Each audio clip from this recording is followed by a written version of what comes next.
All right, what's up, everybody? Today I want to talk about an issue that's been a hot topic in the Dead by Daylight community, and that is the matchmaking system that the devs have been talking about implementing.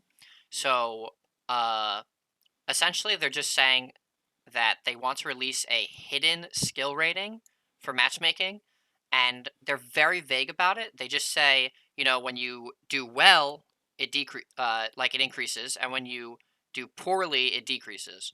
Uh, but they don't explain anywhere what constitutes doing well or doing poorly. It doesn't think of, it does. They don't say if it's just based on wins, like if you survive or die, or if you're a killer, like how many kills you get, or they don't say if it's based on the old pip system, doing well or poorly. They don't say if it's based on different criteria for different killers, or if they take into account like obviously clown's probably going to have slightly longer chases than Freddy Krueger, and they don't discuss any issues like that, or even like coming into matches and using Moris if that'll be a penalty. So they don't discuss the system at all, and a lot of people aren't okay with that. They worry that in a game with competitive MMR, people will come into every lobby. Let's say they main killer, they'll grind blood points on the survivor. They'll use those blood points to buy like a bunch of Moris on their killer, and then every single killer game they play, they'll take a Mori to ensure that they win, to ensure their MMR goes up because they're really competitive, and no one wants to lose MMR.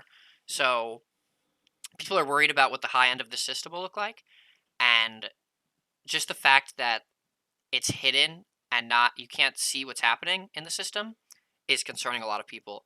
So what I tried to do is I tried to uh, without any data, I don't have access to any of the resources behavior has, obviously, but I tried to theory craft a MMR system that would be fair for both killer and survivor, and uh, I'll discuss what I came up with in a second.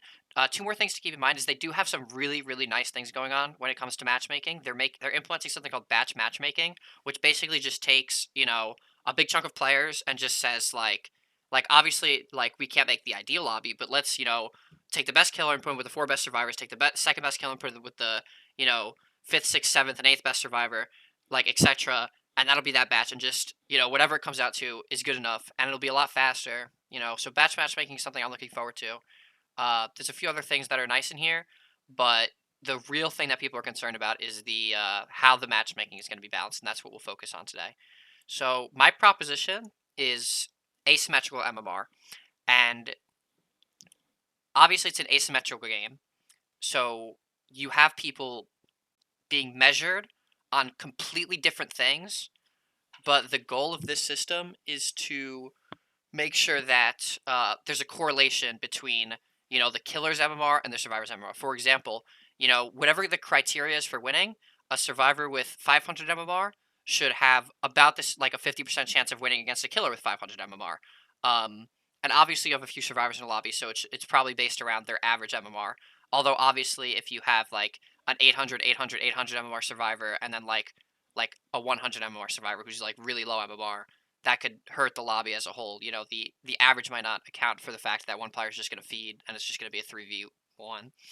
So that's one thing to keep in mind. But so the goals of my asymmetrical MMR system is so that uh, the first goal is to have the player base distributed well. Like in every MMR system, you should see, so our current MMR system, our current rank system, which is just the PIP system, essentially what we have is, the multiples of four. So rank 4, rank 8, rank 12 have these huge spikes of players because that's when it becomes harder to gain pips to rank up. And so you see a lot of people at those breakpoints, and that's okay. And it's not a serious problem. But one of the goals of this is just to make it so players have a smooth path of progression throughout their climb. Uh, Another important goal is that the system is transparent, so you could see your MMR, you can understand how you're improving, you can understand like what you did in each game, like that caused you to lose MMR. You can understand like why the game values some things the way it does, and that's really hard too. Is to have a transparent MMR system in a game like this where there's so many factors. Um, Another goal is to make sure that, yeah, this is what we talked about, is that there should be a strong core, like the killers MMR when they come into a game. And we'll talk about what weighted MMR means in a moment. Uh, But basically, the killer and the survivor's MMR should it's and the developers do mention this, is that if the killer's rating is higher, the killer should be expected to win. Maybe not by too much, but they should have the game should probably think they have a higher chance of winning. So the survivors would be punished less to losing against someone who they're kind of expected to lose to. The killer would be rewarded less for beating people who he's worse than, and vice versa. If you beat someone who the game thinks you're better than, you'll be rewarded even more. So um, this all basically says that that's the same thing. So this system, another thing is that the major concern with an MMR system in Dead by Daylight is that it's going to incentivize extremely unfun play. So I wanted to make sure that if I was designing a system for MMR in Dead by Daylight, that it would make sure not to incentivize things like taking a Mori every game, things like running things like that were really, really unfun to play. And even keys are kind of like stupid. Should not be. You shouldn't be rewarded for keys. Um, so that's another thing, is that it decentivizes people from doing things that just are not enjoyable to play with or against. And this system differs from the other systems I've seen proposed in that someone who's playing, speed limiter Bubba has just as much ability to rank up in my system as someone who's playing like uh, slow down Freddy would maybe be a good. Oh, Iridescent Huntress. That's the perfect example. Those two players, if they got really skilled with their characters, they should be. Well, actually, honestly, it doesn't really favor Iridescent Huntress in my system, but like a speed limiter Bubba would have just as easy a time ranking up in my system as a Freddy is the concept. And so the next thing to talk about is how could we make this possible? So one thing that's really important for an MMR system is that you understand what you have to do to gain MMR. In addition, I believe at least it's important that um, one side loses and one side wins. So either the killer wins or the survivor wins. Um, and we'll talk about it more later, but if you can have like the killer getting like you can have draws, you can have it being counted as the killer getting, you know, a fraction of a win and the survivors getting a small fraction of a win, which would lower or increase how much their rewards are going to be or penalties. Um, so the game should have a standard win condition though. You should understand what you're trying to get, because in a system where, let's say the pip system, if we look at that, essentially what that encourages in a competitive pip system is to just farm. Because if everyone just farms, then everyone just gets to the maximum rank very quickly. So if people are really tryharding and they really want ranks, farming is optimal, which is a not something you want to encourage because it's just not fun. It's not the point of the game. No one wants to play farming simulator, spooky farming simulator. Um, Another problem with so RNG is going to be a serious problem that we see in this game, is that uh, like if you're playing Ghostface on Blood Lodge, where all the line of sight is like this high and you can't even crouch behind it, and they can see you from basically anywhere on the map, versus playing Ghostface on Hawkins, where everything is a corner. You can't see more than 2 feet in front of you, and Ghostface can come up from any angle and just be on top of you. Obviously those are going to be two significantly different games. So we need to figure out. So we need to devise some way to make the maps more fair. So I wouldn't suggest reworking the maps because it's a lot of effort. Actually changing the game assets could also be unfun for people who have practiced on those maps for a really long time and really understand the maps and know how to play with them and play around them. Changing the maps is just not something I'm into. So we'll talk about other potential solutions. I have a few to handle the issue of map RNG in a competitive game. Another thing that we need for a rank system like this to work is that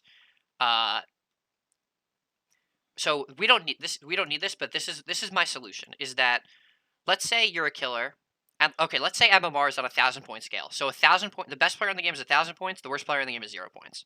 If a killer is at 500 MMR and then they take like a red Mori, that should bump up their MMR. That should put them into a more difficult lobby. So they're taking a red Mori. but they're not really good enough to play against the survivors they're against. And the other thing is that since they have increased MMR for that lobby, if they lose, they're expected to win basically, since their MMR is higher. So it places them at a higher MMR, which makes the game expect them to win more. And since they're expected to win, it reduces their rewards if they do win, and it increases their penalty if they do lose. So it makes it a lot riskier. You can't just spam Moris, especially if you're actually not good enough to play against the survivors, because if you get down anyone, you can't Mori anyone. And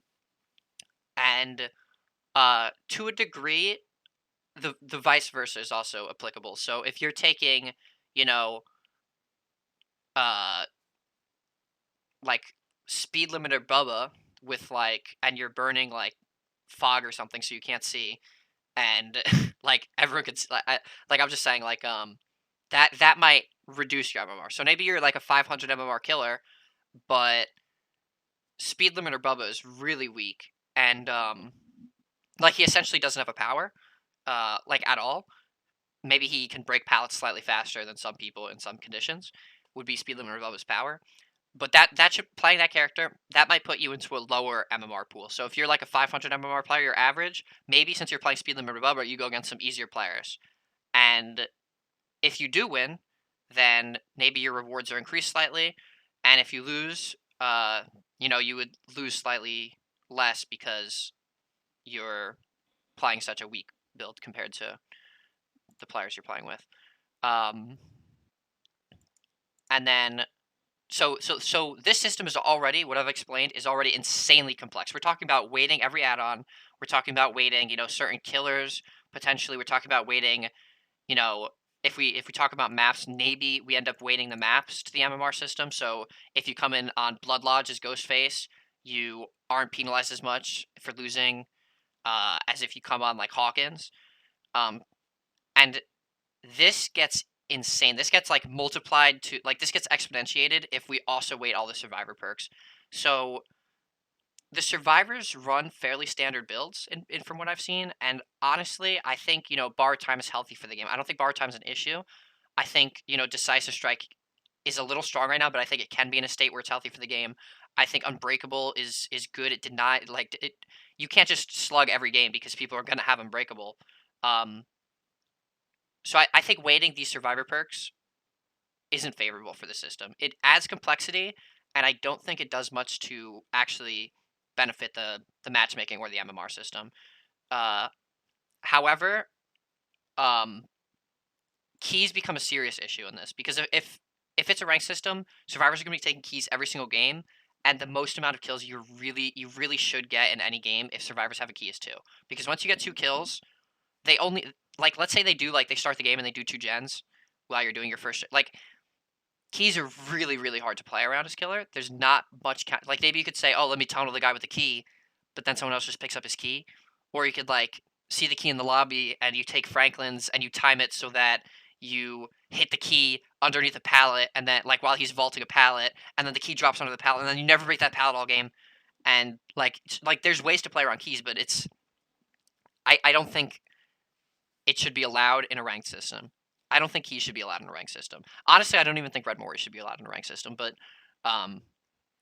we're not trying to go too overboard with reworking the entire game. So disconnecting survivors should count as a kill. And I'm not sure how to handle disconnecting killers, but we'll talk about that too. So if we're talking about a system where you're trying to, let's say the system rewards you for getting kills, because that's what we'll talk about later. If a survivor disconnects as you kill them, and now you lose your MMR because you did so well, because you won, it just doesn't make any sense. Maybe they should put a 5-minute, if they DC in the first 5 minutes, the game is canceled. But you really can't have the survivors saying haha, you lose. I pushed the button, now we both lose. Haha, I have the power here. That's kind of ridiculous. On the flip side, if the killer DCs 10 minutes into a game and everyone's still alive, it should probably count as them surviving. You shouldn't be able to just deny the other player the win just because they outplayed you and you're salty about it. So this goes into detail on how my proposed weight system would work. I'll post this Word document in the comments so you guys can read through it more thoroughly if you're confused about anything. But essentially, let me get to the picture of the weight system. So you would start at like 200, which is, let's say it's rank 16. The ranks don't really correlate too well, but so let's say you start at rank 16. So if you're a very new player, like if it's your first game of Dead by Daylight, actually, it's very likely that you just die or that you just let all the survivors get away, because this is a really can be a hard game to get into. And instead of starting at rank 0, starting at rank 16 gives those new players a buffer area to fall into, so that they're more isolated from like the professional clicky players. So I think that's one thing that's important. So starting at 200, if you're really new, your MMR drops down to like a lower area. Obviously, there's less players down there. They're more in your skill level.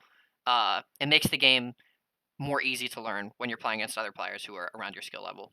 At the same time, the system should trend upwards here. So when you start the game, you get a very quick sense of progression. If you're actually good, if you're improving, most players would trend towards 400.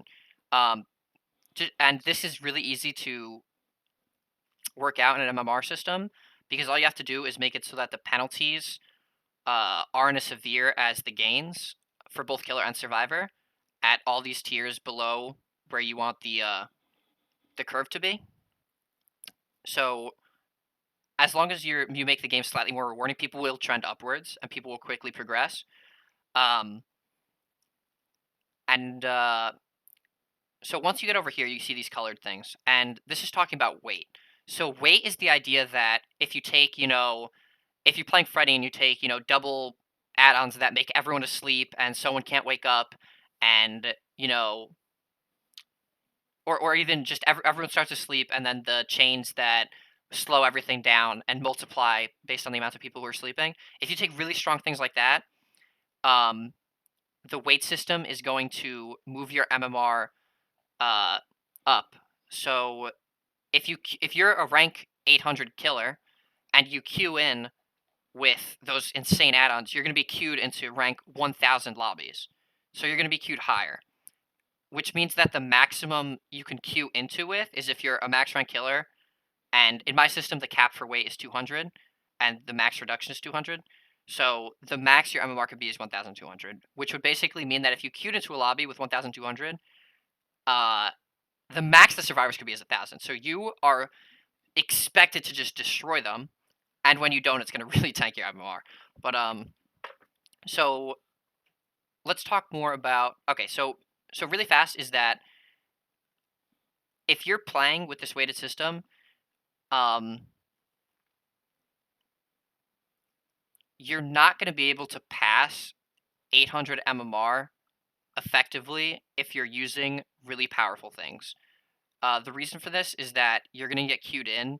So let's say you're 850, and you use like really strong stuff, and your MMR ends up at 1050. You're going to be playing the best survivors in the game theoretically.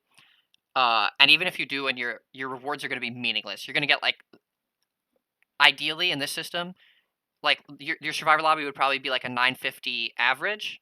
You would be like 1050. Your rewards would put you from like 850 to like 852. This is not a way to climb in this system. It doesn't incentivize you to take very powerful things.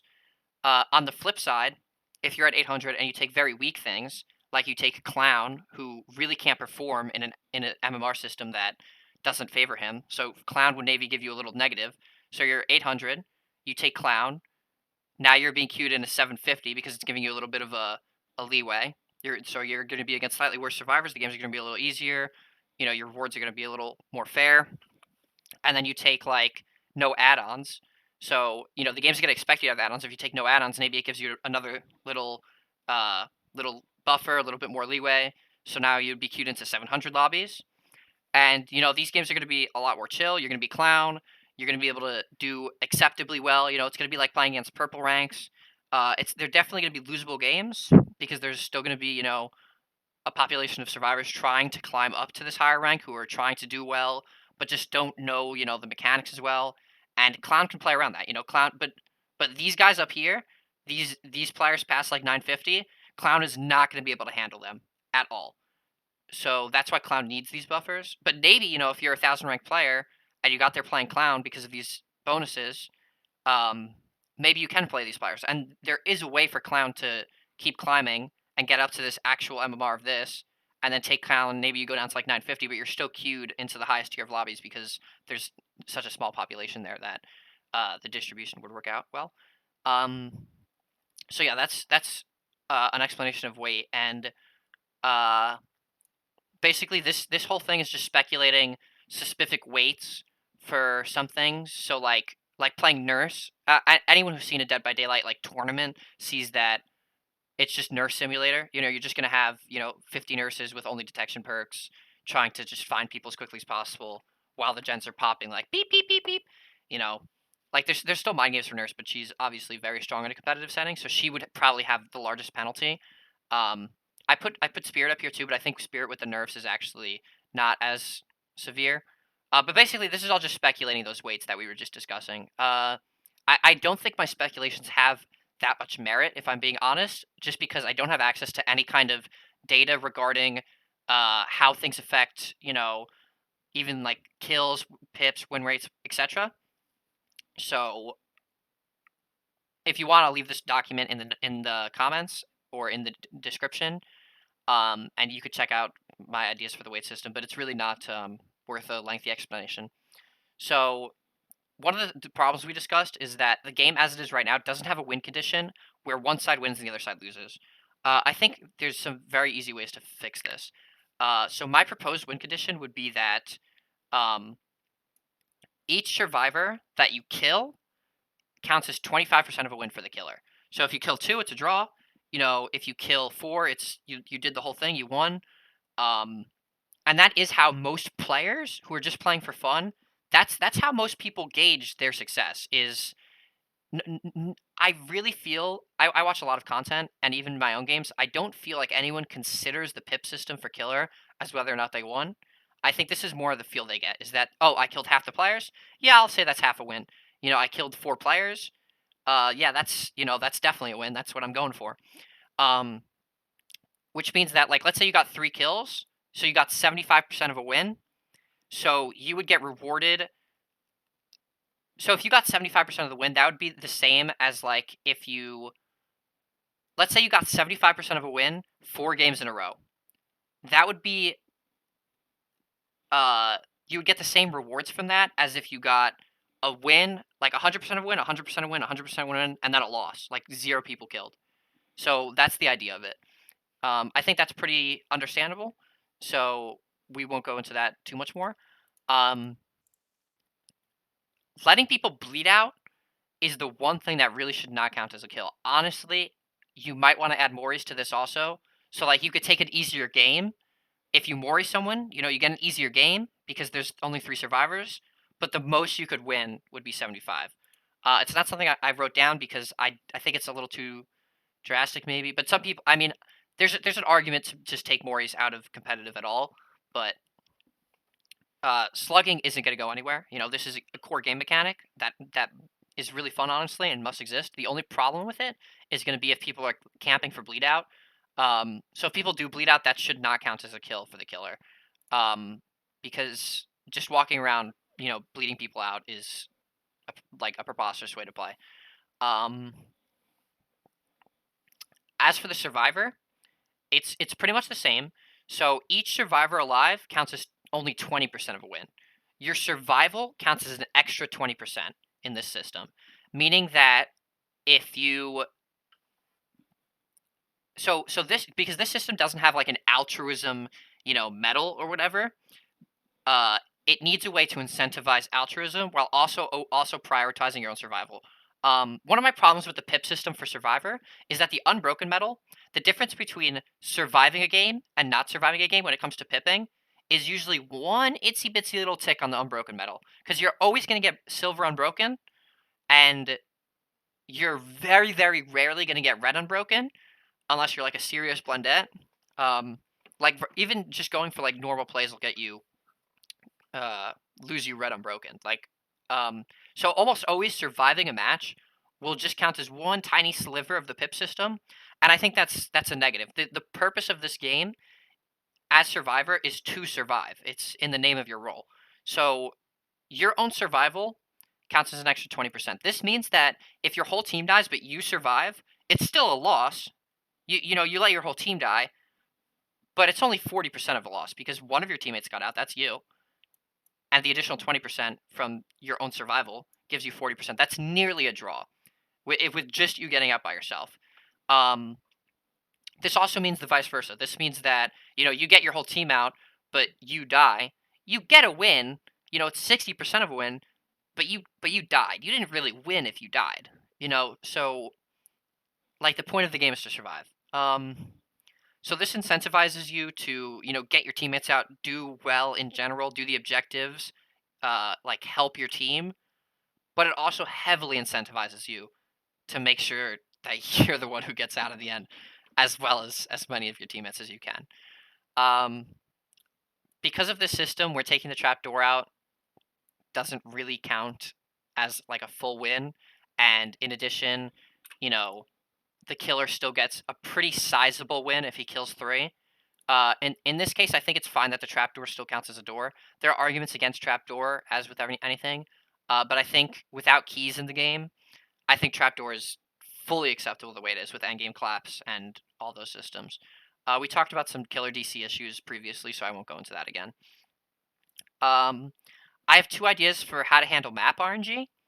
So one idea would be it would be fairly straightforward and understandable, is that each killer, or maybe the person queuing in as killer, could ban certain maps, or each killer could have specific maps that they can't go to. And this shouldn't be more than like 4 maps per killer. Maybe it should be realms. Let me think for a second. No, because like Azrael's resting, like the Wrecker's Yards are so diverse. It should probably be specific maps. So, for example, you know, if we were doing map pools for killers, uh, then like we should probably not have huntresses go on like Hawkins or Larry's, because a huntress on Hawkins and Larry's is really, you're really crippling that character. Um, so like most maps are like, except maybe the really ginormous ones too, like Temple of Purgitation can be really hard for huntress since you can't move around the map enough. But there's ways to play around that. You know, you could force survivors to come across the map, use it to your benefit. But the indoor, no one's going to argue that indoor maps are like okay for huntress to play in a ranked system. It's really going to cripple her. And then, you know, I wrote Auto Haven here, but I meant Blood Lodge. Like Ghostface on Blood Lodge just kills. You know, I put Legion on Red Forest maps because if you're Legion, you know, your only power is that you get fast injures and you see the team. But on ginormous maps, the teammates are going to be spread out, and it's just going to be awful. I put Hag shouldn't get Cold Wind just because it's like huge sprawling fields of open corn, and there's definitely places to trap. You know, you could trap the loops around the edges, the tiles. You could trap like centerpieces and shacks, but like if people are, and the map is so massive, and most Cold Wind variants have everything focused around the edges, that, you know, if you trap the edges, like usually you'll be out of range of your trap if you're going really far. Obviously, you could play very territorial on these maps, but I was just giving suggestions of maps that are really crippling on some killers. So, um, I was in terms of map pools, I don't think there should be like just a general like map pool like, oh, let's ban Hawkins and Temple of Purgitation, just because there are killers that like Hawkins and like Temple of Purgitation, and you know, things like that. Problems with this is that uh, if people burn for a map and they're survivors, and then they go against a killer who can't get that map, that's awkward. It's awkward to handle. I guess the item would just not be burned. In addition, there's the issue of like, even if you're introducing map pools for killers, uh, there's arguments to ban Hawkins and Larry's on the stealth killers because it's still extremely polarizing. Ghostface is going to be insane on, you know, Gideon, Larry's, uh, Hawkins, and if those are in his pool, along with like Azerovs and like Coal Tower, you know, or maybe Groning Storehouse is a better example because Coal Tower is really good too on Ghostface. But like it could be really polarizing still. So there are some problems with this. This map RNG thing is the one that I have the hardest ideas of, like the most trouble with, considering how to fix them. My second idea would just to be to weight the maps for each killer. So like this would be really complex to put in, and it would need a lot of looking at data and spreadsheets and Excel sheets and doing correlations and stuff. But essentially, what the idea with this would be that if you're playing Ghostface and you end up on Blood Lodge, then we're gonna get a negative weight. The game is gonna penalize you less for the loss. It's gonna reward you more if you win on that. Um, Same thing for like Huntress on an indoor map, things like that. And the problems with this is that it's not very straightforward. It's hard to understand. I just can't imagine a UI element essentially that shows you the weights for each killer for each map, and like, it's very convoluted. It's not straightforward, and it doesn't make it clear what is changing your MMR in these cases. So I don't really like this idea, but it's the obvious, thing that follows from having a weighted system with maps. So I obviously thought I'd put it there. This just talks about something we talked about earlier, where your MMR trends towards 400 early on to give you an immediate sense of progression when joining the game and improving. Whereas very, very new players who, even in a system that favors their progression, they're still going to lose so much that they can't progress. They're going to very quickly go into this buffer area where there's only going to be really, really chill people, really new players. They're not going to get like cookie clicky nay nade on, things like that. I suspect that it's going to be a lot harder for a killer to reach the peak of this MMR system, just because it's supposed to have an equivalence to the Survivor MMR system, and it's really easy to win at the highest levels of Survivor. And the survivors that win consistently at the highest levels are going to be really, really phenomenal. So what I kind of expect is that which one was killer and which one was survivor? I drew these curves a little wrong, but it's okay. Yeah, but what I kind of expect is that the survivors will have a pretty large bump at this 1,000 of people who just never lose, and the best killers will be able to like do okay against them. But I honestly don't think that yeah, that's it. That's it. I think that's a good summary of this system. I think I've gone on about it long enough. If you want to see my notes on it, I'll post them in the comments. Thanks for listening. Thanks for watching, and I hope to see you next time. If you like analytical content like this, thanks, Chris. If you like analytical content like this, make sure to subscribe. Leave a comment below if you have anything to discuss about the ideas, and I will hope to see you next time. All right, bye.